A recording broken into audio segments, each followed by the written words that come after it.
ये है दिल्ली क्राइम मोर्चा news network. अगर आप और हमारे पास 500 रुपये का भी एक नकली नोट आ जाए तो तुरंत आपराधिक केस दर्ज कर लिया जाता है आपके खिलाफ। लेकिन क्या आप अंदाज़ा लगा सकते हैं कि 35 लाख रुपए के तक के नकली नोट जो हैं एक व्यापारी के साथ धोखाधड़ी से जालसाजी के तहत उनको चपत लगाई जाती है। नकली नोट जो कि 25 लाख रुपए की भारी भरकम रकम थी, अगर किसी पुलिस चेकिंग में अगर मेरे पास से बरामद हो जाती तो आज शायद मैं भी हवालात में होता, अपराधी हवालात में नहीं होता।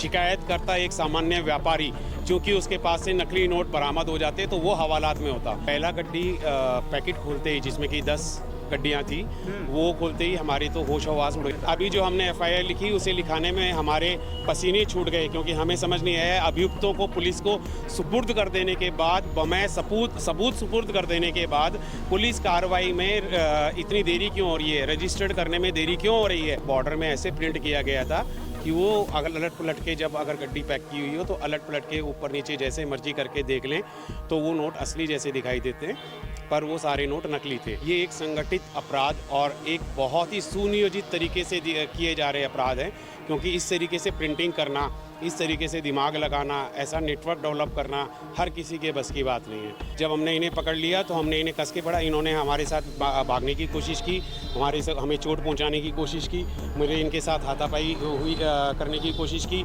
जिसमें मेरे चोट भी लगी। आज की तारीख में वो लोग मेहमान हैं और मैं छुपता हुआ डर रहा हूँ कब मेरे ऊपर हमला हो जाए, कब मेरे ऊपर कोई चाकू छुरे, पिस्तौल गन से हमला हो जाए। मैं अभी छुपता डरता और मीडिया के साथ संबोधित हूँ। इन्होंने एक बड़े गिरोह को पकड़ा है, लेकिन उसके बावजूद जिस तरीके से इन्होंने बताया कि जब इन्होंने पहले पुलिस को सूचना दी तब पुलिस ने कोई कंप्लेन नहीं लिखी, इस थाने से उस थाने दोहराते रहे।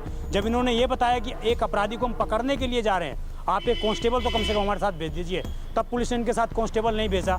तो क्या पुलिस सपोर्ट कर रही है इस चीज़ को? क्या पुलिस ये चाह रही है कि राजधानी दिल्ली में नकली नोटों की सफाई की जाए? नमस्कार, जय हिंद। आप देख रहे हैं दिल्ली क्राइम मोर्चा। मेरी मौजूदगी इस वक्त राजधानी दिल्ली के सराय रोहिल्ला थाने के बाहर मैं मौजूद हूं और आप समझिए बेहद हैरान करने वाला यहां से मामला सामने आ रहा है।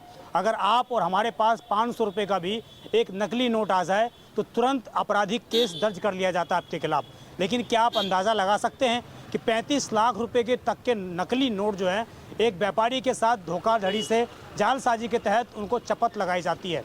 और ये सब कुछ मामला राजधानी दिल्ली से सामने आ रहा है। और ये जानकर आप और हैरान होंगे कि ये जब मामला सामने आया, जब उन्होंने पुलिस को सूचना दी, उसके बाद कोई कठोर कार्रवाई नहीं की। जब व्यापारी ने खुद जाल बिछाकर उन अपराधियों को पकड़ा जिन लोगों ने नकली नोट उस व्यापारी को सप्लाई किए थे। ये पूरा मामला दरअसल एक डील से जुड़ा हुआ, एक व्यापारी के साथ डील की जाती है। उस डील में लगभग 25 लाख रुपए की वो डील रहती है और उसके बाद कुछ लोग उस बीच में आते हैं और वो नकली नोट, कुछ ऊपर असली नोट और नीचे उसके तमाम गड्डियों के नीचे नकली नोट बिछाकर व्यापारी को सप्लाई कर दिए जाते हैं। जब व्यापारी वो नोट देखते हैं तो उनके होश भागता रह जाते हैं कि आखिरकार इस तरीके का फ्रॉड भी उनके साथ किया जा सकता है। और आप समझिए पूरा मामला जब पुलिस के सामने गया तो पुलिस ने बहुत ही नरमी बरती, पुलिस ने बहुत हल्के में इसको लिया। उसके बाद व्यापारियों ने खुद अपना एक गुट बनाया, उसके बाद उन्होंने पूरा उस गिरोह को पकड़ा। गिरोह को पकड़ने के बाद पुलिस के हवाले किया और महज 2 से 3 दिन के हवालात में रहने के बाद अब उन अपराधियों को छोड़ दिया गया है। वो किसी देश के अन्य कोने में जाएंगे, वहाँ पर नकली नोट छापेंगे, वहाँ पर लोगों को चपत लगाएंगे। आप देखेंगे मेरे पीछे वो थाना आपको दिख रहा होगा। पूरी जानकारी क्या है, क्या पूरी कार्रवाई की गई है, ये मेरे पास FIR की कॉपी है। FIR लिख ली गई है और इसमें कहीं भी ये नहीं लिखा गया कि देश के साथ आपने एक इतनी बड़ी RBI के गाइडलाइन का उल्लंघन किया, आपने नकली नोट छापे, उसके ऊपर कहीं भी इसमें केस नहीं दर्ज किया गया। ये आरोप व्यापारियों के माध्यम से लगाए जा रहे हैं। आइए, ये गिलास व्यापारी हैं, इसके अलावा इनका हार्डवेयर का भी काम है। पूरा मामला क्या है, इनसे जुड़ते हैं। सर, क्या नाम है आपका और किस दिन की ये वारदात है? जी, मेरा नाम हिमांशु गोयल है जी। प्रथम वारदात जो हमारे साथ हुई, जो कि एक्चुअल वारदात है, वो 28/4/2026 यानी पिछले महीने की 28 अप्रैल को हुई। जी, ये क्या किस तरीके की वारदात थी, किस चीज़ का बिजनेस है आपका और किससे आपका डील था? जी, मेरे एक व्यापारी जिनके साथ हम लोगों के सालों से पुराने संबंध हैं, उन्होंने एक ऑर्डर मेरे 24 अप्रैल को लिखाया। चूँकि ऑर्डर का अमाउंट बहुत ज़्यादा था तो मैंने उनसे ऑर्डर तैयार करने के लिए कुछ पैसा एडवांस एज ए सिक्योरिटी कराने को कहा था। ऑर्डर था ये पूरा? ये ऑर्डर तकरीबन 28.5 से 30 लाख रुपए के बीच का था। जी। तो मैंने उन्हें कुछ पैसा भेजने को कहा तो उन्होंने कहा कि उनके पास व्यापारी हैं ये रांची के व्यापारी हैं जिसका नाम विकास ट्रेडिंग कंपनी है। जी। तो उन्होंने मुझे मोर ट्रेडिंग कंपनी है, सॉरी, विकास मोर प्रोप्राइटर का नाम है।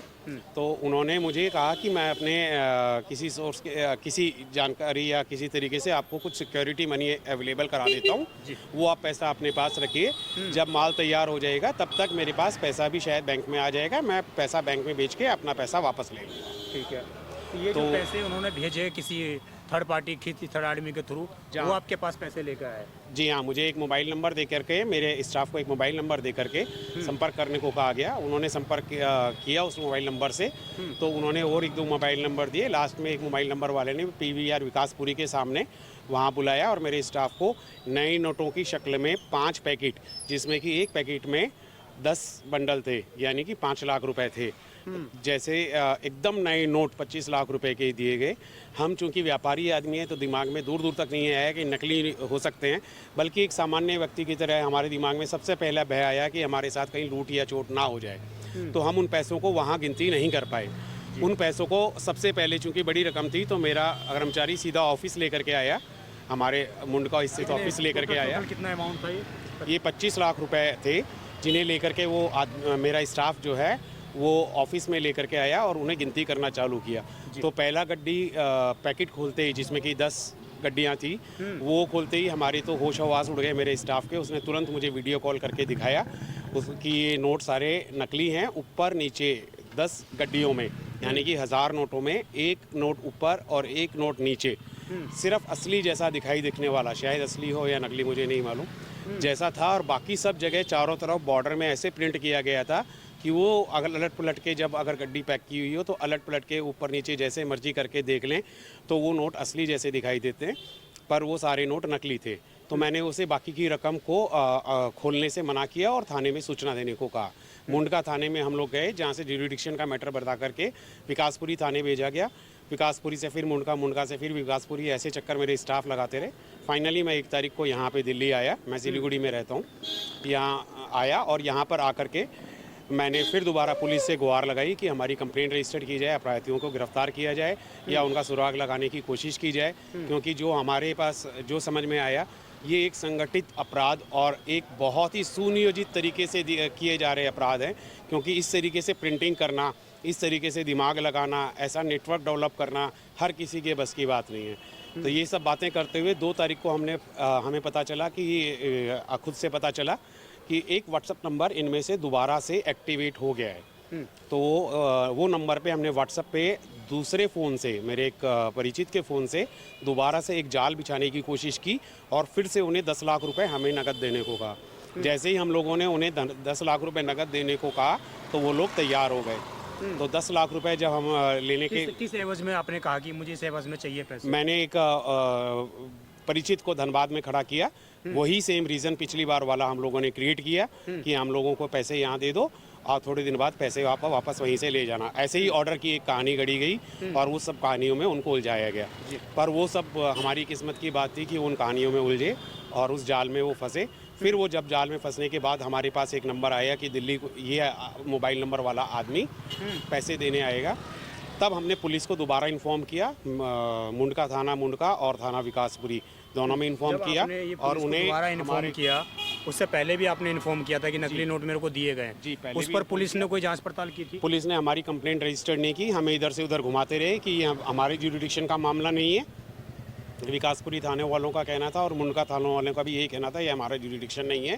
कंप्लेंट दोनों जगह ही हमारे पास लिखित कंप्लेंट है और अगर आप चाहेंगे तो हम उनको कॉपी आपको उपलब्ध कराएंगे, लेकिन दोनों थानों से ही हमारी कंप्लेंट नहीं पकड़ लिया इनको, जब पुलिस को सूचना दी दोबारा कि हम ऐसा करने जा रहे हैं, पुलिस की तरफ से क्या सहयोग मिला? जब मैंने दोबारा पुलिस को सूचना दी कि सर ऐसे ऐसे ये अपराधी दोबारा से कर रही है, अपराध करने जा रहे हैं और जिसमें हमने इन्हें फंसाया है, शायद कोई अपराधी ऐसा या कोई ऐसा सुराग पकड़ में आ जाए जिससे इन्हें पकड़ना आसान हो जाए, तब और आप हमें पुलिस टीम और सिक्योरिटी दीजिए जिससे हम लोग ये खतरों से भरा काम को अंजाम दे पाएँ।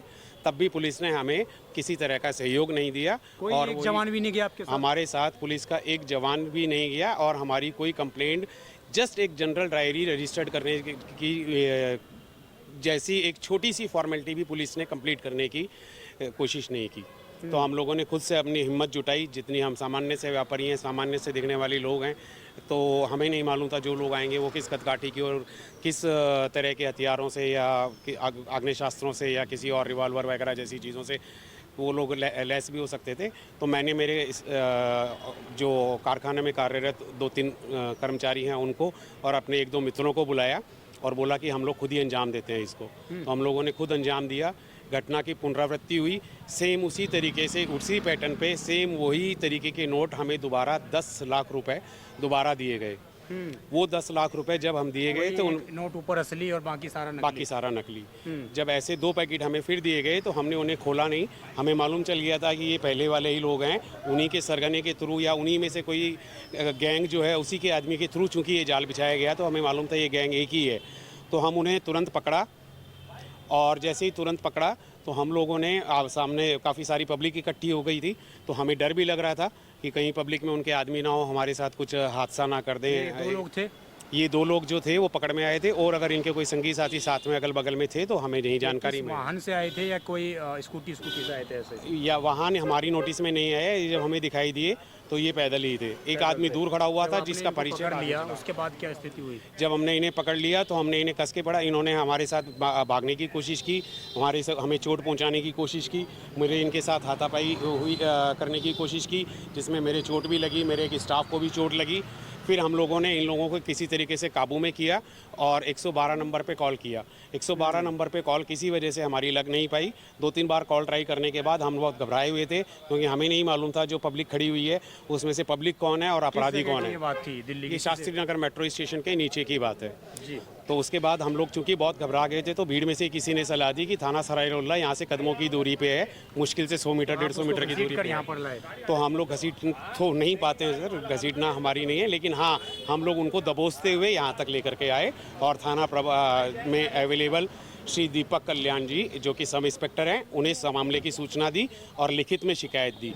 तो उसके बाद थोड़ी देर हमें यहाँ रुकने के बाद हमें बोला गया कि ये इंद्रलोक चौकी थाना अंतर्गत थाना सराय रोहिल्ला का मामला है। उन्होंने अभियुक्तों को अपनी पुलिस ने अपनी गाड़ी में और हम अपनी गाड़ी में वापस हम इंद्रलोक थाना पुलिस चौकी जो कि सराय रोहिल्ला थाना के अंतर्गत आती है वहाँ गए। वहाँ हमारी मुलाकात सब इंस्पेक्टर आयुष बजाज जो कि चौकी प्रभारी हैं उनसे हुई। उनके हमने सारी घटना का विवरण दिया। उसी समय हमें धमकी भरे कॉल आने चालू हुए जिसमें हमें मारने काटने जान से मारने जी उन्हीं नंबरों में से जो नंबर एक्टिवेटेड थे उन्हीं नंबरों से और 1-2 नए नंबर इस बीच में उड़े और जुड़े और उन्होंने हमें रोकना चाहूँगा। आपने जो बताया कि झारखंड में जो व्यापारी था वो व्यापारी भी इस गिरोह में शामिल है? जी नहीं, मेरा व्यापारी इस गिरोह में शामिल नहीं है। जैसे धोखाधड़ी का शिकार मैं हुआ हूँ वैसे ही धोखाधड़ी का शिकार वो हुए हैं। जैसे मैं थाने के चक्कर यहाँ काट रहा हूँ वैसे ही मेरा व्यापारी रांची में थाने के चक्कर काट रहा है। तो ये जो गिरोह जो नंबर डील हो रहे हैं कि आप इस नंबर से बात कर लीजिए, वो तो आपके व्यापारी नहीं दिए ना कि इस नंबर पे आप उनसे बात कर लीजिए? जी मेरे व्यापारी ने ही दिए, लेकिन व्यापारी उनके साथ पूर्णतः परिचित नहीं था। सामान्य परिचय के तहत ये रिस्क लिया गया क्योंकि उनको माल की ज़रूरत थी, तो उन्हें डर नहीं लग रहा था इस सब सिलसिले में कोई रेगुलर व्यावसायिक डील लग रही थी ना। हमें डर लगा कि ऐसा कोई कुछ गलत काम या कोई गलत गिरोह के हम लोग पंजे में फंस जाएंगे, तो हमें दूर दूर तक कहीं नहीं लगा। तो ये जो सारी कार्रवाई हो गई, जब पुलिस को आपने हवाले कर दिया, पुलिस ने FIR भी लिख ली, किस तरीके का मामला लिखा? और आपको जब बताया पुलिस को कि नकली नोट है सारे ये जो मैंने बरामद किया, तो पुलिस ने किस तरीके से उस पूरे मामले को लिया? जी पुलिस को हमने बताया कि 10 लाख के नकली नोट हमने अभी पकड़े हैं और 25 लाख के नकली नोट लिए हम 4 दिन से एक थाने से दूसरे थाने के चक्कर काट रहे हैं। तो अगर ये नकली नोट जो कि 25 लाख रुपए की भारी भरकम रकम थी, अगर किसी पुलिस चेकिंग में अगर मेरे पास से बरामद हो जाती तो आज शायद मैं भी हवालात में होता, अपराधी हवालात में नहीं होता। शिकायत करता एक सामान्य व्यापारी, क्योंकि उसके पास से नकली नोट बरामद हो जाते तो वो हवालात में होता, तो वो अपराधी जो है वो छूट जाते और मैं एक व्यापारी होते हुए भी अभी तक कारागार में पड़ा होता या मेरे ऊपर गंभीर धाराओं में जहाँ ऐसे केसेस लगा दिए जाते जहाँ शायद ज़िंदगी भर जेल की सलाखों से निकलना मेरे लिए मुश्किल हो जाता। अभी किस तरह की FIR लिखी गई है, क्या इसमें? अभी जो हमने FIR लिखी उसे लिखाने में हमारे पसीने छूट गए क्योंकि हमें समझ नहीं आया। अभियुक्तों को पुलिस को सुपुर्द कर देने के बाद, बमै सबूत सुपुर्द कर देने के बाद पुलिस कार्रवाई में इतनी देरी क्यों हो रही है, रजिस्टर्ड करने में देरी क्यों हो रही है? इन बिटवीन हमारे पुलिस के सामने धमकी भरे कॉल्स आ रहे हैं, पुलिस उन कॉलों का संज्ञान क्यों नहीं ले रही है, क्यों नहीं उनको सर्विलांस में लगा रही हैं, क्यों नहीं उन लोगों की आईडी या कुछ भी चेक करी जा रही है, कहाँ से ऑपरेट हो रहे हैं, कौन नंबर है, कौन भी दिया आदमी गया है। फिर रात को कल 2 दिन हमें थाने में धक्के, इंद्रलोक पुलिस चौकी में धक्के खिलाए गए, कंप्लेंट रजिस्टर्ड नहीं की गई। फाइनली कल मैं अपने वकील को साथ लेके 2 बजे के अराउंड 2 बजे के दरमियान 2 या 2:30 बजे मैं इंद्रलोक पुलिस चौकी पहुंचा और FIR रजिस्टर्ड करने को कहा। वकील को लेकर के जब पहुंचा तो मेरे वकील साहब और मुझे रात को 11 बजे तक उन्होंने हमें पहले लेकर के वो एक पुलिस बूथ पे लेकर के चले गए और उस पुलिस बूथ पे हम लोग जो है रात को 11 साढ़े 11 बजे तक रहे। वहाँ उन्होंने लास्ट में 9 बजे साढ़े 9 बजे के बाद जाकर के जब्ती की कार्रवाई चालू की। उन्होंने पैसे सीज़ किए हमारे से, वो 25 लाख रुपए जो हमारे पास रखे हुए थे वो मंगाए गए। तो मेरे पास गाड़ी में ही मौजूद थे, मैंने वो 25 लाख रुपए और 10 लाख रुपए तो मैंने पहले ही दे दिए थे। वो 35 लाख रुपए का पुलिस के लिए कोई मशीन मंगवाई गई पुलिस के माध्यम से? नहीं, पुलिस ने उन्हें गिनती नहीं किया, उन्हें ये कह करके जमा किया कि 80 से 100 की संख्या में एक गड्डी में नोट्स हैं। तो उसमें कोई आला अधिकारियों को सूचना इस बारे में? ये पुलिस ही बेहतर बता सकती है कि किन आला अधिकारियों को सूचना दी गई। हम इस सब मामले में सब इंस्पेक्टर आयुष बजाज, चौकी प्रभारी इंद्रलोक, थाना अंतर्गत सराय रोहिल्ला के संपर्क में थे। ये जो पूरा मामला आया बेहद गंभीर है, देश की सुरक्षा को एक बड़ी चुनौती देने वाला है। आप व्यापारी होने के नाते इस पूरे मामले का शिकार हुए। ये पूरे 35 लाख रुपए का जो सामान आपने आदान प्रदान किया था, ये डिलीवरी सामान हो चुका था आपका सारा? नहीं, इस मामले में इसीलिए हम दोनों जो हैं, एक दूसरा व्यापारी जो मेरा है रांची का और मैं, दोनों ही धोखाधड़ी का शिकार हुए हैं क्योंकि उनका माल तैयार नहीं हो पाया था और 28 तारीख को चूँकि ये घटना हो गई तो डिलीवरी माल की नहीं हो पाई थी। उनका ऑर्डर हमारे पास एज इट इज़ पड़ा हुआ है, लेकिन उन लोगों के पास से पैसे की धोखाधड़ी हो चुकी है। उनके पैसे जा चुके हैं? हाँ, उनके भी पैसे जा चुके हैं और मुझे नहीं मालूम, व्यापारी से अभी इस सिलसिले में बात नहीं हुई है क्योंकि मेरे पास पैसे चूँकि मिल चुके थे तो ये 25 लाख रुपए की धोखाधड़ी मेरे साथ ही मानी जाएगी क्योंकि मैंने बोला था कि मुझे मिल गए हैं पर मैं गिनती नहीं कर पाया था। आपने उस व्यापारी को बोल दिया कि 25 लाख रुपए आपको मिल चुके हैं। इस सब सिलसिले में FIR जो हम लोगों ने ओरिजिनल FIR जिन धाराओं के अंतर्गत जो कि मेरे वकील ने तैयार करके दी थी, उन सब धाराओं को रातों रात गायब कर दिया गया और सुबह 10 बजे जब मेरे वकील ने चौकी प्रभारी सब इंस्पेक्टर आयुष बजाज से बात की तो उन्होंने कहा कि उनको 41A का नोटिस दे करके छोड़ दिया गया है। तब हमारा मैं एकदम बदहवास सा रहा, मुझे कुछ नहीं सूझ रहा था। फिर मुझे याद आया कि मुझे लोकतंत्र के चौथे स्तंभ मीडिया को बुलाना चाहिए और मीडिया के थ्रू अपनी बात लोकतंत्र के अन्य स्तंभों कार्यपालिका और विधायिका तक पहुंचानी चाहिए। उम्मीद करता हूं कार्यपालिका, न्यायपालिका, विधायिका और मीडिया ये सब मिलकर के इस संगठित अपराध को, इस संगठित गिरोह को पकड़ेंगे जिससे मेरे जैसे सैकड़ों व्यापारियों के साथ शायद ये घटना हो चुकी होगी। नहीं तो पुलिस की जिस हिसाब से ढुलमुल भरी नीति रही है या शायद साठगांठ रही है या शायद पुलिस के ऊपर का दबाव रहा है, मैं नहीं जानता क्या चीज़ें हैं, लेकिन उस वजह से उन अपराधियों को खुली छीट मिल गई है कि मैं 35 लाख रुपए की बड़ी भारी भरकम नकली रकम की डिलीवरी देके और रंगे हाथों पकड़ा जाने के बाद भी बिना कोई केस दर्ज हुए थाने से छूट करके आराम से जा सकता हूं। तो सोचिए आपने, हमारी दिल्ली पुलिस ने जो सदैव हमारे साथ का नारा देती है, उसने हमारे साथ कितना बड़ा और हमारे व्यापारिक समाज को कितने बड़े खतरे में डाल दिया है। आज मैं एक नुकसान भुगत चुका हूँ और धक्के खा रहा हूँ, दिल का मरीज़ हूँ। 1 साल पहले ही मेरा ऑपरेशन हुआ है और मैं यहाँ 6 दिन से ऐसे पुलिस थानों के चक्कर काट रहा हूँ और जाने कितने व्यापारी होंगे जो शर्म के मारे या डर के मारे, पुलिस से डर के मारे, अपराधियों से नहीं, पुलिस से डर के मारे पुलिस में शिकायत नहीं दर्ज कर पाए और जाने कितने व्यापारी आगे होंगे। अगर इस मामले में कार्रवाई नहीं हो पाई तो मैंने हिम्मत जुटाई है, पर मुझे नहीं लगता कि अगर पुलिस का उदासीन रवैया, ढुलमुल रवैया या साठगांठ या दबाव या ये सब चीज़ें एक साथ जो भी अगर चल रही हैं, अगर वो चलती रही तो कोई भी सामान्य व्यापारी दिल्ली में व्यापार करने के लिए अपने आप को सुरक्षित महसूस करेगा और ऐसी हरकतों के लिए दिल्ली पुलिस ने एक तरह से उन्हें खुलेआम छूट दे दी है कि जाइए दोबारा करिए, अगर आप आए तो सामान्य सी धाराएं लगा करके आपको थाने से ही जमानत दे दी जाएगी, मेहमान बना दिया जाएगा आपको। आज की तारीख में वो लोग मेहमान हैं और मैं छुपता हुआ डर रहा हूँ कब मेरे ऊपर हमला हो जाए, कब मेरे ऊपर कोई चाकू छुरे, पिस्तौल, गन से हमला हो जाए। मैं अभी छुपता डरता और मीडिया के साथ संबोधित हूँ। मेरी सुरक्षा को खतरे में डाल दिया उन्होंने, मेरे व्यापार को खतरे में डाल दिया, मेरे व्यापारिक समाज के जाने कितने लोगों को खतरे में डाल दिया। पुलिस का रवैया ये समझ से बाहर का रवैया है। दिल्ली पुलिस सदैव हमारे साथ, ये नारा हम सुनते आए हैं। दिल्ली पुलिस सदैव हमारे साथ दिखाई तो नहीं दी, महसूस तो नहीं हुई। तो ये एक व्यापारी का गुस्सा है और आप समझिए जिस तरीके से अब तक कुछ समय पहले ही एक पुलिस का हेड कांस्टेबल एक बड़े लूट के मामले में गिरफ्तार हुआ था, लेकिन उसके बावजूद शायद दिल्ली पुलिस की आंखें नहीं खुल रही हैं। इन्होंने एक बड़े गिरोह को पकड़ा है, लेकिन उसके बावजूद जिस तरीके से इन्होंने बताया कि जब इन्होंने पहले पुलिस को सूचना दी तब पुलिस ने कोई कंप्लेन नहीं लिखी, इस थाने से उस थाने दोहराते रहे। जब इन्होंने ये बताया कि एक अपराधी को हम पकड़ने के लिए जा रहे हैं, आप एक कांस्टेबल तो कम से कम हमारे साथ भेज दीजिए, तब पुलिस ने इनके साथ कांस्टेबल नहीं भेजा। तो क्या पुलिस सपोर्ट कर रही है इस चीज़ को? क्या पुलिस ये चाह रही है कि राजधानी दिल्ली में नकली नोटों की सफलाई की जाए? क्या पुलिस ये चाह रही है कि जो दिल्ली के अंदर व्यापारी हैं उनको इसी तरीके से चूना लगाया जाता रहे? तो ये सारा साठगांठ का मामला है कहीं ना कहीं। और जिस तरीके से मामूली धाराओं के तहत केस दर्ज कर रातों रात उन अपराधियों को थाने से बाहर छोड़ दिया जाता है, और अब उस व्यापारी को दिन रात व्हाट्सएप पर कॉलें आ रही हैं कि मैं तुम्हारा मर्डर करवा दूंगा, मैं तुम्हें गोलियां मरवा दूंगा, और उसके बावजूद पुलिस सिक्योरिटी देने की बजाय इनको थाने के चक्कर लगवा रही है। ये पूरा थाना है और ये नॉर्थ डिस्ट्रिक्ट पड़ जाता है, डीसीपी नॉर्थ डिस्ट्रिक्ट इसके पड़ते हैं। उम्मीद है डीसीपी तक ये खबर अगर पहुंची, आला अधिकारी तक ये खबर पहुंची हो, राज्य के गृह मंत्री आशीष सूद तक ये बात पहुंची हो, तो उम्मीद है कि इस पर कठोर से कठोर कार्रवाई की जाएगी और जल्द से जल्द इस तरीके के गिरोहों को सलाखों के पीछे पहुंचाया जाएगा। उम्मीद है दिल्ली पुलिस की स्पेशल क्राइम ब्रांच भी इस पूरे मामले को संज्ञान में लेगी और जल्द से जल्द उन अपराधियों को पकड़ने का काम करेगी। मैं विजय ठाकुर, आप देखते रहें दिल्ली क्राइम मोर्चा। धन्यवाद।